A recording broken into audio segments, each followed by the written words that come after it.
یہ وہ لوگ ہیں کہ جب اللہ کا نام لیا جاتا ہے تو ان کے دل ڈر جاتے ہیں، اور جب ان پر مصیبت پڑتی ہے تو صبر کرتے ہیں،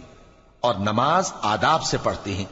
اور جو مال ہم نے ان کو عطا فرمایا ہے اس میں سے نیک کاموں میں خرچ کرتے ہیں۔ اور قربانی کے اونٹوں کو بھی ہم نے تمہارے لیے اللہ کے شعائر مقرر کیا ہے،